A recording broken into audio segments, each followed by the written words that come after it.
Geçeceğiz. Bugün mamlakatimizda amalga oshirilayotgan iqtisodiy islohotlar doirasida yer resurslarini huquqiy muhofaza qilish va ulardan oqilona foydalanishni ta'minlashga alohida e'tibor berilmoqda. Bu borada Заходим к ular Марии. yer bilan bog'liq munosabatlarni tartibga solishda muhim ahamiyat kasb etadi. Lekin shaxsiy boylik orttirish maqsadida qonunlarni chetlab o'tishga urinayotganlar ham yo'q emas.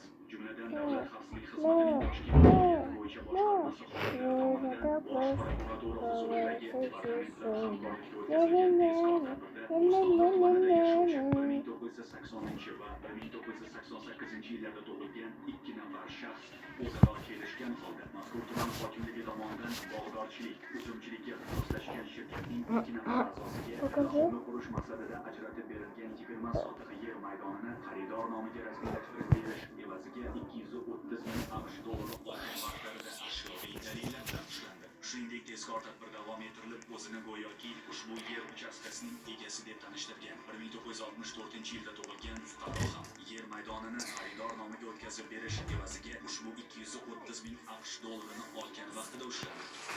Bo'stonliq tumanida qayd etilgan yana bir holatda 1996 yilda tug'ilgan qarindoshiga tuman hokimligining 2008 yildagi qaroriga asosan Chirchiq daryosining muhofaza zonasidan obodonlashtirish hamda qayiqlar to'xtash joyi barpo etish uchun ajratib berilgan 36 sotix yer maydonini 150 ming AQSh dollariga sotishga kelishib, shuningdek kadastr tizimida ishlovchi tanishlari orqali tegishli hujjatlarni rasmiylashtirib berish evaziga 10 ming AQSh dollari talab qilib, jami 160 ming AQSh dollari olgan vaqtida ashyoviy dalillar boshqa holatda esa Toshkent shahrida yashovchi 1992 yilda tug'ilgan shaxs o'zganing ishonchiga kirib, unga Bo'stonliq tumanida joylashgan va 8 nafar fuqaroga tegishli bo'lgan 72,6 sotix noturar yer maydonini har bir sotiqni 14.900 AQSh dollaridan hisoblab, jami 1,81,740 AQSh dollariga sotishga kirishadi. Shuningdek, mansabdor tanishlar orqali ushbu yer maydonini turar joy toifasiga o'tkazib, u yerda ko'p qavatli uy qurish uchun ruxsat olib berish evaziga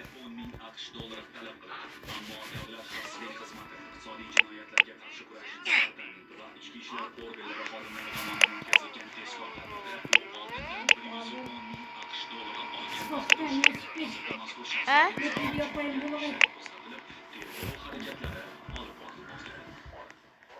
Davom etamiz. Dasturimizga Samarqand shahar Baxtli hayot ko'chasida qurilgan ko'p qavatli uydan xonadonlar sotib olish uchun pul to'lagan 50 nafardan ortiq fuqarolar nomidan murojaat kelishdi.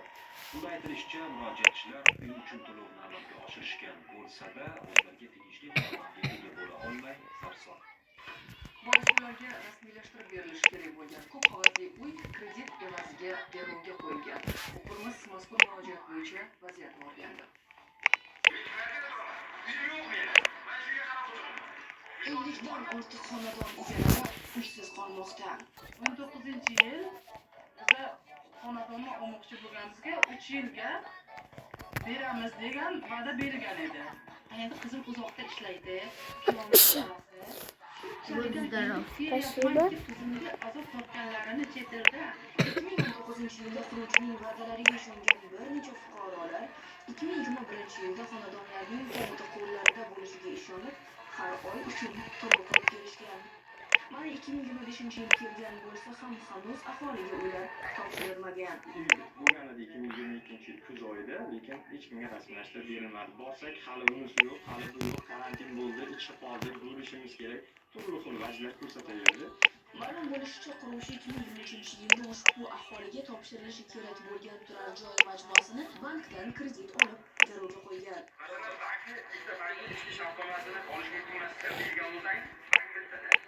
borib to'lab kelib bunaqa yurasizlar. Bega kelsak 2024-yil bizlarga oyga kirib qoldik.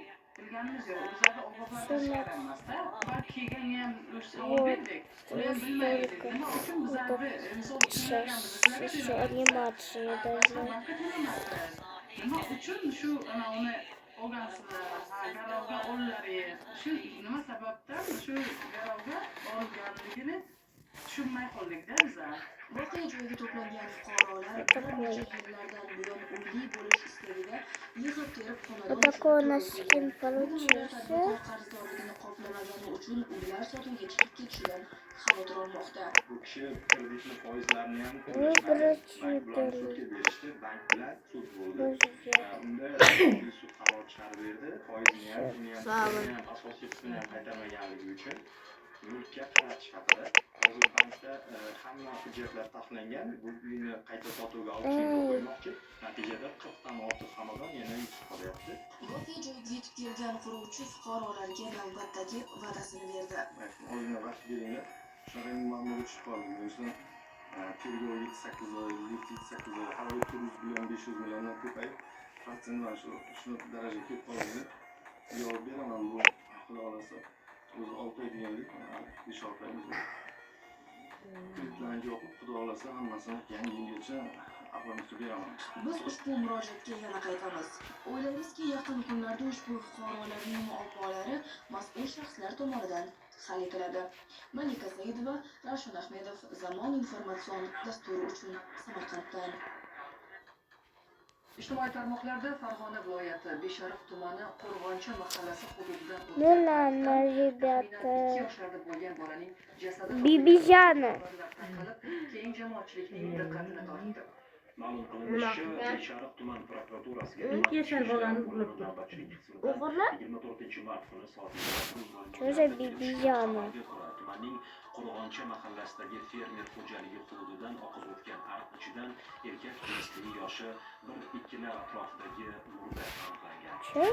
Muxbirimiz Islom Nishonov Qanday mashinaga solib olib ketib, jasadi topilgan. chakchavog'ini olib o'zini orqqa Yosh tashib bolaning yubordi. jasadi yer maydonida Nimani? solishga mo'ljallangan. Nimasini? Mana shu Ichidagi chakchavoqlarni bolaning qorin, jasadini suvdan topib bo'lgan fermer yuragi, bilan uchrashdik, ikkasi, qo'llashdik jigari. va voqea tafsiloti haqida so'radik. O'zini keyin olib qoldi. 24-mart kuni soat 19:07 suv qo'yib Qo'rqaman. dala aylanib yurganimda Ko'radi. mana shu ko'rib turgan joylarga shoxlab yig'ilib qolgan sababi tozalash maqsadida tushganimda shoxlarni olganimda tagida o'sha chaqaloq chiqdi. O'sha chaqaloqni bilmadim, o'yinchoq deb o'yladim. Oldiniga tekshirib ko'rganimda ishlar chaqirib chaqaloqni aniqladim. Voqelikdan huquqni muhofaza qiluvchi idoralar xabardor qilingan. Hozirda holatni kim sodir etgani va bolaning shaxsini aniqlash bo'yicha tegishli chora-tadbirlar ko'rilmoqda. Qidiruvda ko'mak so'rab berilgan e'londa ariqdan topilgan erkak jinsidagi bolaning yoshi taxminan 2 yoshlarda ekani, tan jarohatlarisiz bo'lgani. Bu haqda biror bir ma'lumotga ega bo'lganlar yaqin oradagi ichki ishlar organlariga yoki 102 qisqa raqamiga qo'ng'iroq qilib xabar berishlari mumkinligi ma'lum qilingan. Aniqlashimizcha, o'sha kuni dalani sug'orishga xizmat qiluvchi ariqda suv ko'p bo'lgan. Ariqda suv katta Farg'ona kanalidan keladi. 24-mart kuni kanalda ham suvning sathi birmuncha yuqori bo'lgan. Demak, bola Farg'ona kanalidan oqib kelib, kanalasi yonidagi ariqda xashaklar orasiga tiqilib qolgan bo'lishi mumkin. Holat yuzasidan tegishli idoralardan qo'shimcha ma'lumotlarni kutib qolamiz. Dasturimiz davom etadi. Bugungi kunda aholi murojaatlari bilan ishlash, fuqarolardan kelib tushgan har bir masalani o'z vaqtida ko'rib chiqish va ijodiy yechim izlash muhim vazifalardan biri sanaladi. Chunki har bir murojaat ortida ko'pchilikni o'ylantirayotgan muammolar, hayot tashvishlari turadi. Namangan viloyati Davlatobod tumanining Navbahor mahallasidagilar ham elektr energiyasi ta'minotidagi nosozliklar bo'yicha tuman elektr tarmoqlari korxonasiga murojaat qilgan edilar. Ularning ushbu murojaati ijobiy yechim topdi. Davlatobod tumanining Navbahor mahallasi qo'shni Kosonsoy tumani bilan chegaradosh bo'lib, aholi bu yerda keyingi 10 yillikda manzil topgan. Albatta, aholi xonadonlari o'z vaqtida infratuzilmalar bilan ta'minlanishi lozim. Bu esa fuqarolarni yo'l, elektr energiyasi va tabiiy gaz, ichimlik suvi kabi muammolarini barham toptiradi. Navbahorliklar ham elektr energiyasi nosozligi, ya'ni o'zlari qo'lbola usulda tarmoq tortib foydalanayotganliklari sababli zamonaviy tayanch va tarmoq tortib berishlarini so'rab, tuman mas'ullariga va tuman elektr tarmoqlari korxonasiga bir necha bor murojaat qilganlar. So'roqlarni o'tiyamiz. To'pki. Xavfli bo'lgan to'g'ri-to'g'ri. O'zimiz O'zbekistonda qo'lida, biz uchun xavfsizlik bor oldindan. Murojaatga ko'ra shu kuni mahallada zamonaviy tayanch va tarmoq transformator punkti o'rnatish ishlari olib borildi. Aholini elektrga bo'lgan ehtiyojini yaxshilash maqsadida jami 25 ta tayanch o'rnatish xavfsizligiga hamda bitta qo'shimcha 250 kilo quvvatga ega bo'lgan transformator punkti o'rnatilish rejaga kiritilgan. Aholini bu hududda transformatori bo'lmagan, iste'molchini balansida bo'lgan transformatordan foydalanish turgan. Ko'ruvchilar aholida tayanch yo'q, hammasi через Ребята, сейчас будет какая-то часть. kiritib